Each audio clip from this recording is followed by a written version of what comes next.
Hello. Today I decided to go with a completely light and non-controversial topic. And the topic of today's video is Kosovo versus Serbia. Okay, so let us start from the very beginning.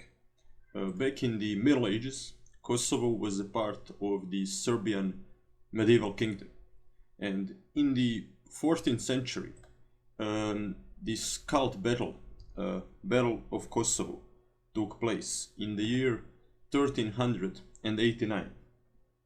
And what's kind of funny in a dark way about this battle is that this battle, from today's perspective, almost seems designed in order to cause Serbian nationalism in the future, in order to create a Serbian nationalistic myth that is going to make it even harder for the Serbian people to accept the independence of Kosovo. Okay, so what happened in this famous battle? Well, not only was it one of the largest battles of Christians versus the Ottomans in the Middle Ages, but the battle has all the right elements of an epic story. There is a Serbian prince, Lazar, that is killed on the battlefield. He dies a heroic, tragic death, defending his homeland against the Ottomans. Then, the Ottoman Sultan, Murat I, is killed during the battle. And what makes it epic is the fact that he was the only Ottoman Sultan that died on the battlefield fighting the Christians. And fact number 3 that, in my opinion, makes it even more epic is that Croatian crusaders fought alongside the Serbs that were, at the time at least, their brothers in arms. And although the Christians did lose the battle, the death of Murad I caused his sons to basically start to kill each other for the Ottoman throne, and that chaos that followed in the Ottoman Empire gave Christians a few more years to organize their resistance. So one could say that although the Christians did lose, they at least managed to kill the Sultan and gain valuable time. And that's what makes this battle so epic. And the fact that it was the Battle of Kosovo, that the battle was fought on Kosovo, makes Kosovo, as some Serbs would say, a heart of Serbia in their minds. But okay, after Serbia is conquered by the Ottomans, Kosovo belongs to the Ottomans all the way up until the 20th century. Kosovo is a part of the Ottoman Empire. But the Balkan Wars actually changed the situation, and I'm talking about the wars that happened just before World War I. Small Christian countries of Serbia, Bulgaria, Romania, Greece and Montenegro, not Romania actually, so Serbia, Montenegro, Bulgaria and Greece decide to start what is often called in Bulgarian literature as the Last Crusade. They attacked the Ottomans with the intention of liberating the Christians from the oppression of the Ottoman Empire. And here on this map you can see that Serbia and Bulgaria, after the First Balkan War, actually became pretty huge. So Serbia before the First Balkan War, Serbia after the First Balkan War, and Bulgaria, what the hell, man, they're even huger. But what happened now actually shouldn't be that surprising. So if you thought that after the First Balkan War the Christian countries would finally say, well, now let's go on the offensive, let's attack the Ottomans, this is we finally have an opportunity to kick them out of Europe once and for all. Well, no, that didn't happen. What happened is everybody just attacked Bulgaria, including the Ottomans. So here you can see a map after the Second Balkan War.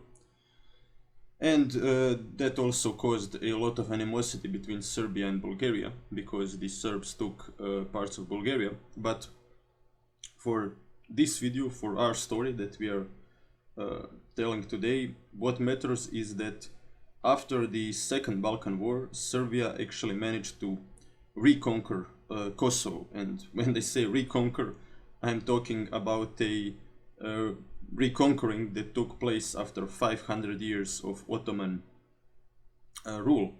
And at this point, most Albanians on Kosovo are Muslims, and they don't like the fact that now they are ruled by the Serbs. And even the Christian Albanians don't actually like it, because they are discriminated as Albanians, and their taxation is higher than in the Ottoman Empire. And unfortunately, what many Serbian elites learned from the Balkan Wars is that wars of conquest actually do pay off, that they make your state stronger.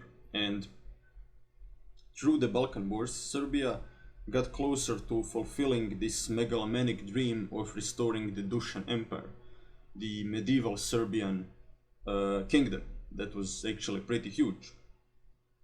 But I'm not saying that Serbs were the only nation with megalomaniac dreams. After all, the Croatian fascists claimed that they want to rule over Bosnia because Croatian King Tomislav ruled over Bosnia in the 10th century. Here is how Croatia looked in the 10th century, and here is how the Croatian fascist state looked after Hitler gave them Bosnia.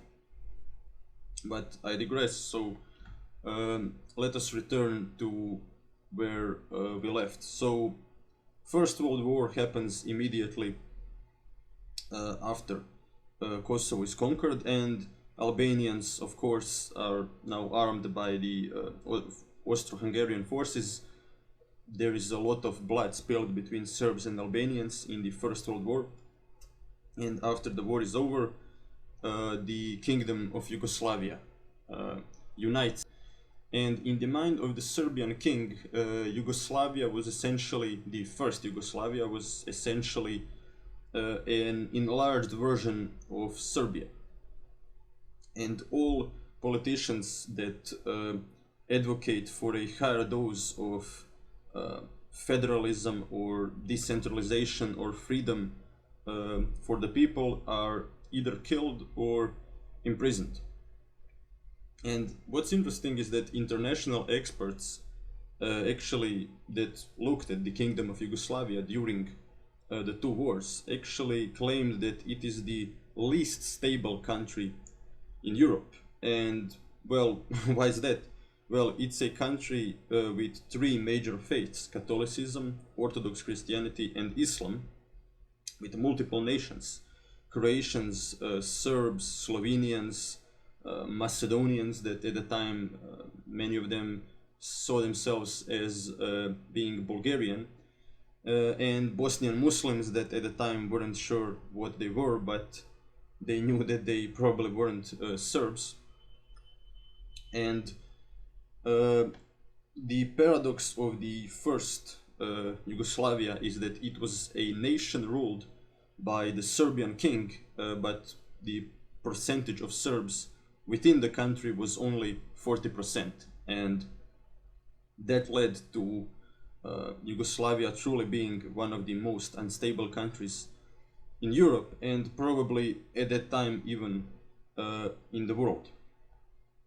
And here is the statue of a Croatian politician, Stjepan Radic, that actually was very popular even with the Serbs that lived in Croatia, because they were also the victims of the unfair taxation that actually taxed Croatians and Serbs that lived in the what is Croatia today.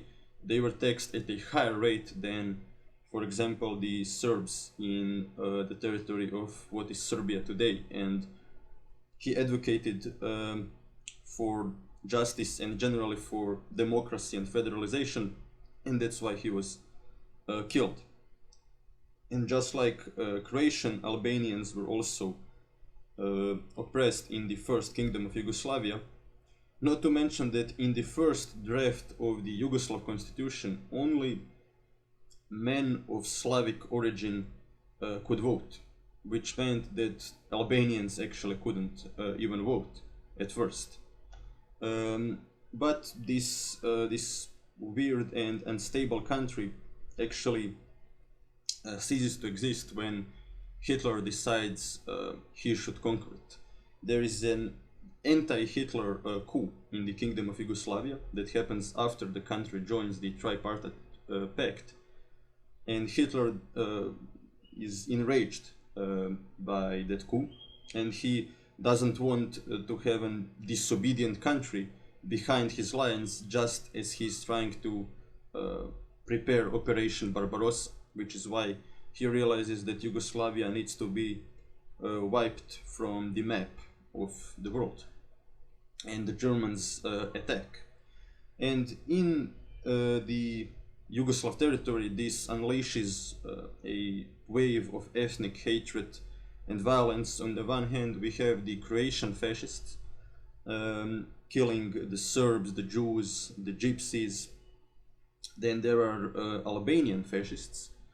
Albania at this point is a protectorate of fascist Italy, and Albania conquers parts of Kosovo, and the rest of Kosovo is split between German and Bulgarian forces.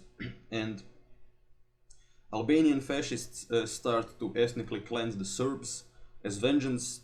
Some historians say somewhere around 200,000 Serbs are ethnically cleansed from Kosovo, and the Serbian fascists, the Chetniks, at the same time are killing Croatians and Muslims.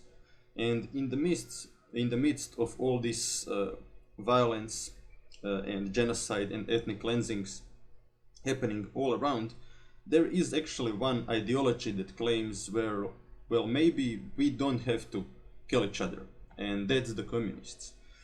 And while many liberals of the time agreed with that message, the liberals, they didn't have their own combat units, they didn't have their own military.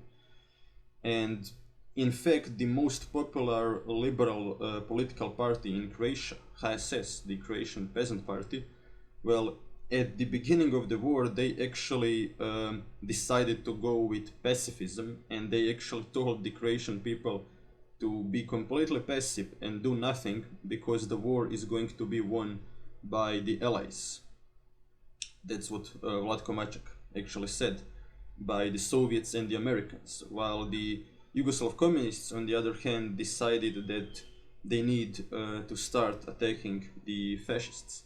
And that is why they won the war in the end, with the help of the Soviets. But where Tito's Yugoslavia differs from all other Eastern European countries is that most of the country was already liberated before the Soviets even entered the country. Yugoslavia had one of the largest and most successful resist movements against Hitler in Europe. And Tito now establishes a new country, essentially. Even the borders are different.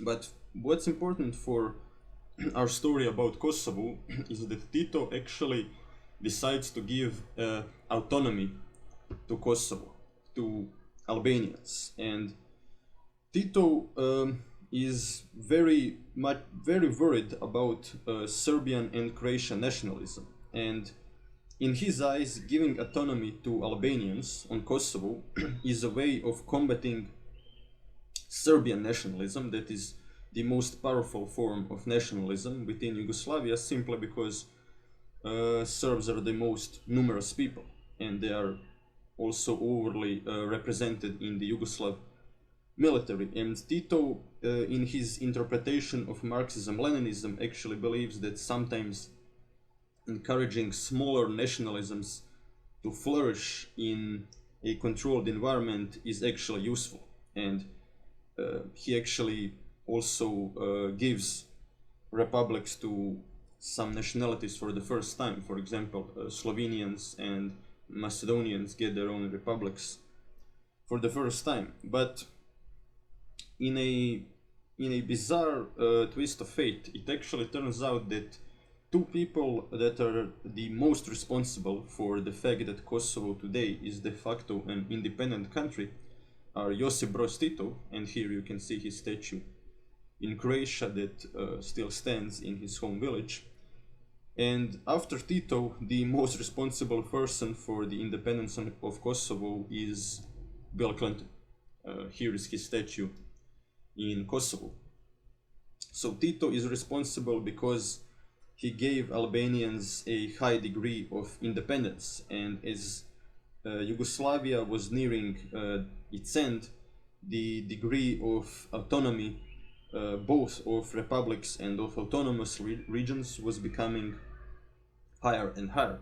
And in the 1980s, for example, the republics already had de facto different foreign policies. Croatia and Slovenia were pro-American, while Serbia and Montenegro were pro-Soviet. But the country as a whole was de facto one of the founding members of the non-aligned movement. So the official policy was just being non-aligned.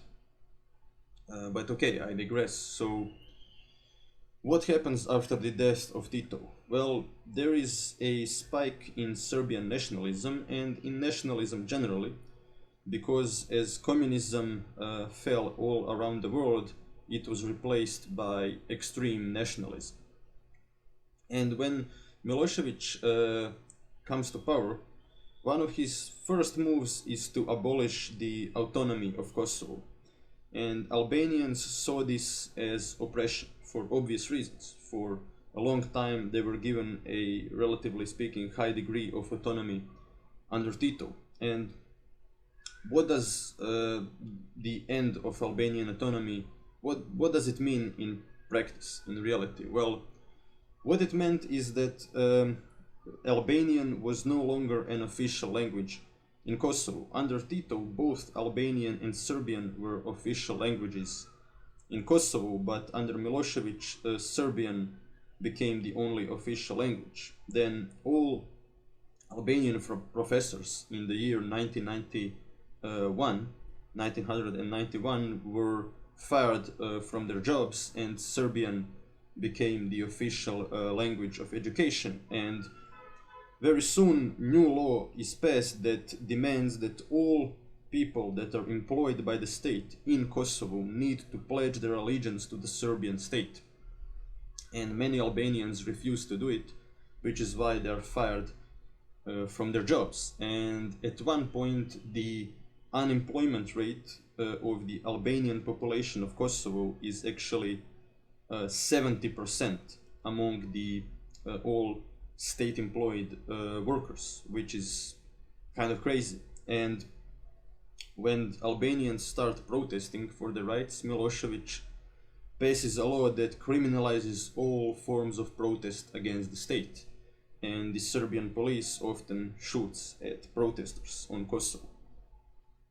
But before the war on Kosovo, there is a war in Bosnia and war in Croatia. And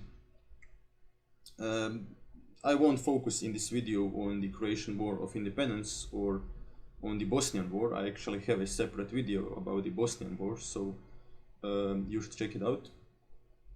But after Milošević regime suffers a defeat both in Bosnia and in Croatia, it is also at this point in the eyes of the international community a largely discredited regime for supporting the genocide of Muslims in Srebrenica in Bosnia, and for destroying Croatian cities like Vukovar and just essentially wiping them from the face of the earth.